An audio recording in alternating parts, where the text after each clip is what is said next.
अस्सलाम वालेकुम नाज़रीन इकराम, रोशनी लाइट चैनल की तरफ से आप सबको खुश आमदीद।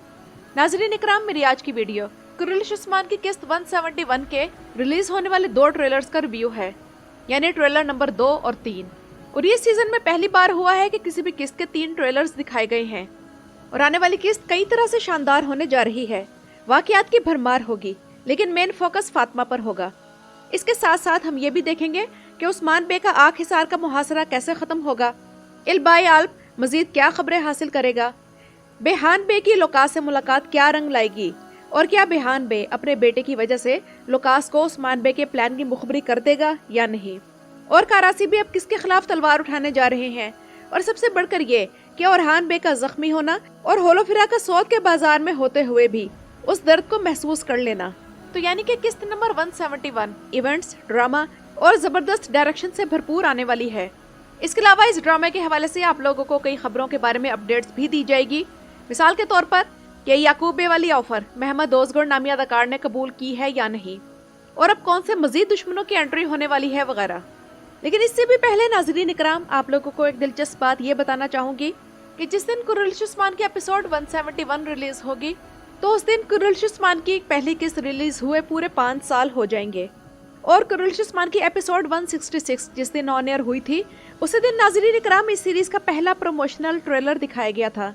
यानी इसको भी 5 साल हो गए हैं, और अगर दिल शारतुल के भी 5 सालों को मिला लिया जाए तो इस हिसाब से हमारा इस सीरीज से 11 साल पुराना ताल्लुक है। और मैंने दिल शारतुल को इसके सीजन 3 में देखना शुरू किया था। आप लोग मुझे बताएं कि आप लोगों को दिल शारतुल का कब पता चला और किस सीजन में आप लोगों ने इस सीरीज को देखना शुरू किया था।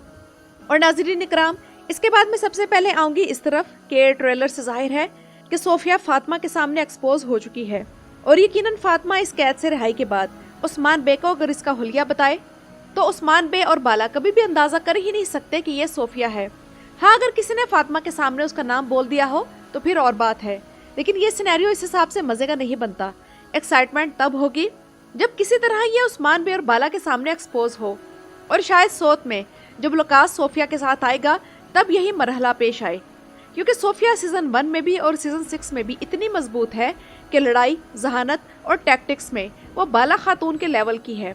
अब जब इतना मजबूत दुश्मन लाया गया है तो सिनेरियो भी उस हिसाब से स्ट्रांग होना चाहिए। जबकि आने वाली किस्त के तीनों ट्रेलर्स में एक उदासी का माहौल है और गमगीन सीन्स हैं, जिनमें उस्मान बे कभी फातिमा के कपड़ों को महसूस करके आंसू बहा रहे हैं और कभी उसकी चीजों को देखकर उसकी याद में गमगीन हो रहे हैं।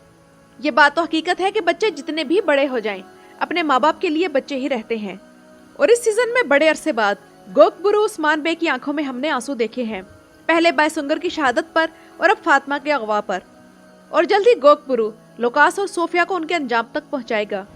और नाज़रीन इकराम, जिस तरह के ट्रेलर में दिखाया गया है कि उस्मान बे जंगजुओं और शहजादों के साथ कले में चुपके से दाखिल होते हैं, तो हो सकता है कि इस तरह फातिमा को बचा लिया जाए। लेकिन ट्रेलर से बज़ाहिर ये लगता है कि बेहान बे भी कोई प्लानिंग करेगा कि किसी तरह वो फातिमा, यूसुफ और सारूचा को रेस्क्यू करा ले, या वो खुद गर्जी से काम लेकर सिर्फ अपने बेटे के ही बारे में सोचेगा।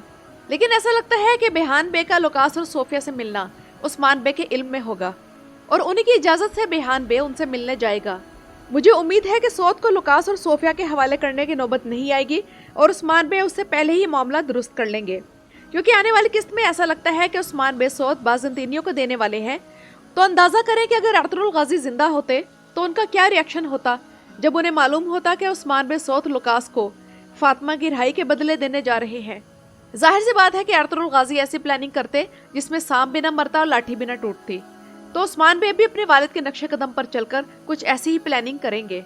जबकि उधर होलोफिरा के दुख और हान बे से शादी के बाद भी खत्म नहीं हो पा रहे। शादी के फौरन बाद सौद की आग का इल्जाम और कई लोगों की नफरत इसके हिस्से में आई, फिर गोजा का खराब रवैया, और अब इस नए नवेले शादीशुदा जोड़े पर अगली नई मुसीबत और हान बे के जख्मी होने की सूरत में आ रही है। मेरे ख्याल में आने वाली किस्तों में सुलेमान पाशा, जो कि ओरहान और होलोफिरा का पहला बेटा था, तो उसके आने की खबर दे देनी चाहिए ताकि होलोफिरा को कुछ सुकून मिले। हाँ, अगर गोजा उससे ना हसद करने लगे तो। वैसे यहाँ मैं और मेरी जैसे सोच रखने वाले मद्दाह इस बात पर इसरार करते हैं कि उस्मान बे की बहू को कबीले में रखा जाए। लेकिन नाज़रीन इकराम, तुर्की में फेमिनिज्म इस कदर ज्यादा है कि आप अगर कुरलिश उस्मान के यूट्यूब चैनल पर किस्त नंबर 170 के ट्रेलर्स के ही नीचे तुर्कों के कमेंट्स पढ़ें तो आप लोगों को मालूम होगा कि उनका इसरार ये है कि बाला की तरह होलोफिर और गोंचा को भी लड़ाइयों में अपने साथ लड़ाने के लिए ले जाया जाए, इन्हें क्यों सौद बाजार में छोड़ दिया है। तो अगर हमें कुरिलिश उस्मान में कोई सिनेरियो पसंद नहीं आ रहा तो जरूरी नहीं कि तुर्कों को भी पसंद ना आ रहा हो।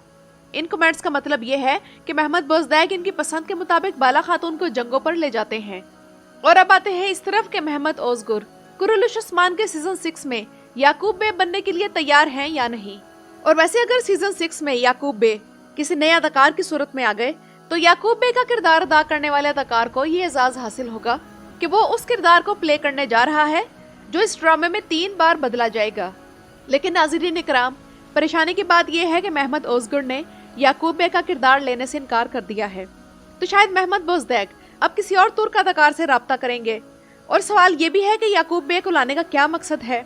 कहीं गोजा के किरदार को खत्म करने का फैसला तो नहीं किया जा रहा कि याकूब बे अपनी जरमियान अमारत से वापस आए और कोई ऐसा सिनेरियो क्रिएट किया जाए जिसके बाद गोंचा अपने वालिद के साथ वापस गरमियान अमारत जाने पर मजबूर हो जाए और इस तरह अलाउद्दीन बे की तारीख से हटकर इस फेक शादी का खात्मा कर दिया जाए, जिस तरह ओरहान गाजी की अलचम खातून से पिछले सीजन में की गई थी और इस सीजन में इसका नामो निशान तक नहीं। और वैसे मैं भी हैरान थी कि महमद ओज़गुर हमेशा लीडिंग रोल्स ही लेते हैं। अगर महमद बोजदैक इन्हें सीजन 5 में याकूब बे के रोल में ले लेते तो शायद तब वो ये ऑफर कबूल कर लेते। लेकिन मानना पड़ेगा कि सीजन 5 में मिर्जा बहाउद्दीन ने याकूब बे के किरदार को बड़े जबरदस्त तरीके से निभाया है और एक मगरूर तुर्क सरदार का किरदार बड़े अच्छे तरीके से परफॉर्म किया है। तकब्बुर को अगर मुजस्सम शक्ल में देखना चाहे तो याकूब बे का किरदार देख लेना ही काफी है। और नाज़रीन इकराम, उस्मान बे के जासूसों के मरने के बाद ये बेहतरीन मौका है कि किसी नए तुर्क सरदार को लाया जाए या किसी नए आल्प की एंट्री करवा दी जाए, क्योंकि आने वाली किस्तों में कई तरह के दुश्मन भी इकट्ठे होने वाले हैं। और सेट पर से कई ऐसी तस्वीरें आई हैं और खबरें भी मिली हैं जिनमें कहा जा रहा है कि मंगोलों को वापस लाया जा रहा है, जबकि इनके मुकाबले में उस्मान बे की पोजीशन कमजोर है क्योंकि करासी बे भी उस्मान बे के खिलाफ हैं, जबकि मौजूदा आल्प्स में से बुरान, आयकुर्द और ओगुर वगैरह इतने अहम नहीं हैं और जो अहम थे यानी कि आग तैमूर, तुर्गुत और कोनर आल्प वगैरह तो वो इस सीरीज का हिस्सा नहीं रहे। तो अब इस सीजन में आल्प नहीं बल्कि आल्प्स चाहिए। इस मामले में सिनेरियो बड़ा सिंपल सा हो सकता है कि बेगम खातून को हटाकर यूसुफ को उस कबीले का सरदार बना दिया जाए जो उस्मान बे का करीबी आल्प बन जाए। दूसरी तरफ एलबाई भी एक्सपोज होने के बाद जाहिर सी बात है कि अलाउद्दीन और ओरहान की तरह उस्मानी शहजादा है तो वो भी उस्मान बे के साथ ही होगा। और इसी तरह अगर किसी नए तुर्क सरदार की एंट्री हो जाए तो सिनेरियो सेट हो जाएगा। तो कैसा लगा आप लोगों को मेरा आइडिया, मुझे कमेंट्स में जरूर बताइएगा। तो नाज़रीन इकराम, ये तो थी मेरी आज की वीडियो। अपनी राय का इजहार कमेंट्स में जरूर कीजिएगा। मेरे चैनल पर आने का शुक्रिया।